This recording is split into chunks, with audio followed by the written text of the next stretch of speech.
Sanibonani, Mqeqeshi Wezinsizwa lo. Bathi uphunza kanye ngebhuzu matshitshi qomanda. Kunensizwe ecommentile la kwenye yama video. Umfethu ucommentile wathi umfethu uyibhalile icomment yakhe kodwa kubalekile akuvezile uthi kukhona ingane engiyishelayo.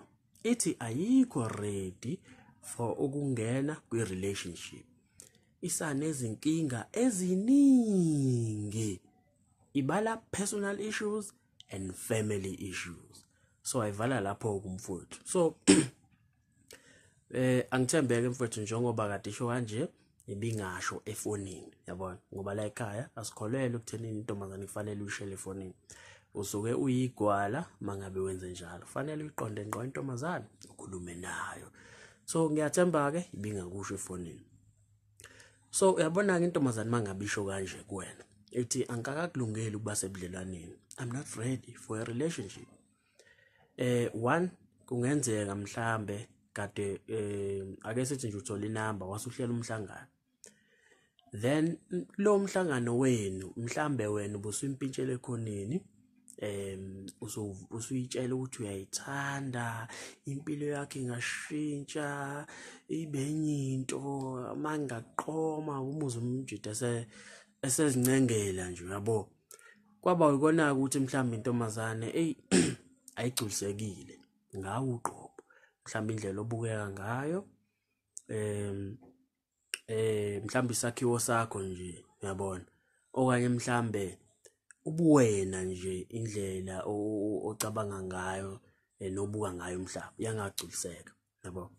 So that's why sithi I'm not ready yabo ngoba intombazane mfowethu uma ngabe ichitha ngeke ikutshele ngqo emehlweni ukuthi ayengeke but awungichazi angikufuni yabona lento esiyenza la ngeke zisebenzele no ngeke izikutshele kanjalo izokuzwela ikutshele ngeziphansi and hopefully nayo usuke ithemba ukuthi hayi uzosifundela kwezakho ukuthi hayi ayishayi ngawo yabo.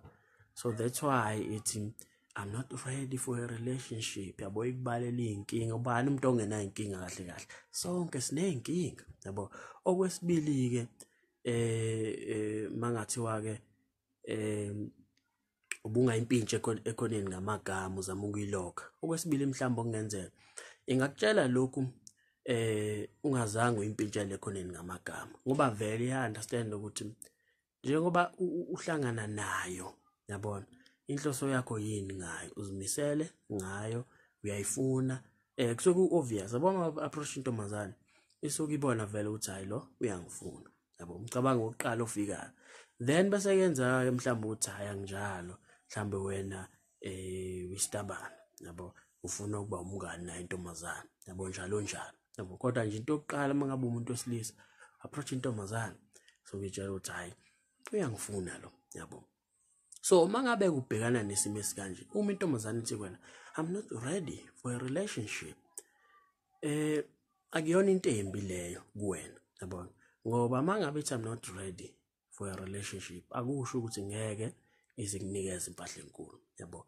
Ngamanye amazwi lo muntu uthini uthi I'm not ready ukukhomitha yabona but akusho ukuthi ngeke aza kunikeza impahla enkulu yabo but i-commitment iyona angekho ready kuyona yabo.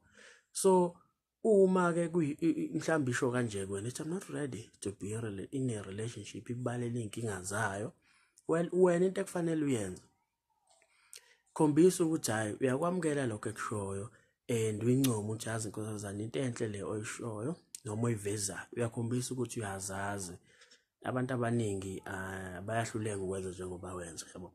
So mina ke ngithokozisa ukuthi hayi wena awuvele nje ufuna ukungena entweni even ubona kahle ukuthi hayi akwakayilungeli yabo wena ungabe usubeka kahle ke nawe ngeyakhe indlela njengoba ngihlezi ngisho ukuthi mina ngikunikeza ama guidelines yabo wena phela uyobusubeka ngeso but yabo action kwakho kanjalo intombazane iyabona ukuthi hayi lo mjita lo akekho needy akekho desperate yabona ukuthi hayi umuntu ngifuna ngenkani ufuna sithandane even though sengimkhombisile ukuthi I'm not ready walento le yabo ungafani nomjita othi hayi mangabe ithi intombazane I'm not ready to be in a relationship bese lo mjita useyaqala ke manje sithi hawo khuleka ngeke nje ube sizoziphatha sobabili lezi inkinga zakho, ngizokuphatha kahle, ngeke yabo.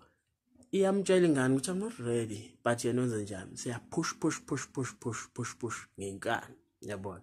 So esimene sikanjalo ke mfowethu usuke uzivalela wena amathuba. Nakhona kubalekile mfowethu ukuthi umuntu uzinikeze isikhathi. Uzama ukumqonda ukuthi uyisima kanjani. Ngeke ngithi mina antombazane ayingagcini ngokuchaza nje ubuhle bayo nasakhiwo sako umzimba. Mqonde lo muntu ukuthi uyisima kanjani. Ngiyabo. So mangabe esho kanje, qhubeka ke wena ekufanele uyenze. Qhubeka uhlela imihlangano le ukuthi nibonane. Niqhubeka niye kuma dates. Nakhona okubalekileke. Qinisekisa ukuthi mangabe nibonana, uyayithatha ihug, nibe semva kwalokho nizixoxele nje kahle, ungamsheli, ungampintshele khoneni umthathu wamthanda because sekutshelile ukuthi akekho ready, yabo. Mangabe senihlukana, qinisekisa futhi ukuthi uyayithatha ihug. Leyo nto iyakusiza ekuthenini nikwazi ukuconnecta, akwazi ukufeela physical, yabo. Nakhona uma ithuba livuma, hayi futhi ukuthi uma ithuba livuma, qinisekisa ukuthi uyayithola indawo la khona nizoba babili. Either uyamema ukuthi ezendlini yakho ngendlela efaneleke nawe, uyazazi ukuthi uncenga kanjani, yabo. Phela yakho uzoziguqa phansi ngedolo, ngicela abandla, yabo. Kodwa nje qinisekisa ukuthi niyayithola indawo la khona nizoba babili khona. Awukazi umtshela ukuthi uyamthanda. Njengoba ngisho ngithi kuwena lo muntu nje umuntu mangabe ethi angikho ready ukuba ku-relationship, lokho akuchazi ukuthi ngeke azakunikeza impahla enkulu, yabo. Njengoba ngihlezi ngisho kuwena ngithi mlenze iyavuleka, ungazange usho ukuthi ngiyakuthanda. So isimo lesi sikanje, wena kuthokozela ukuthi hayi akekho ready uba ku-relationship, yabo. Kodwa kusho lokho ukuthi ngeke azakunikeza. Qhubeka nje wena nilokhu nihlangana, thatha ihagi, uzame uma ithuba livuma ukuthi nibe nendawo la khona nizoba babili khona, engekho umuntu wesithathu.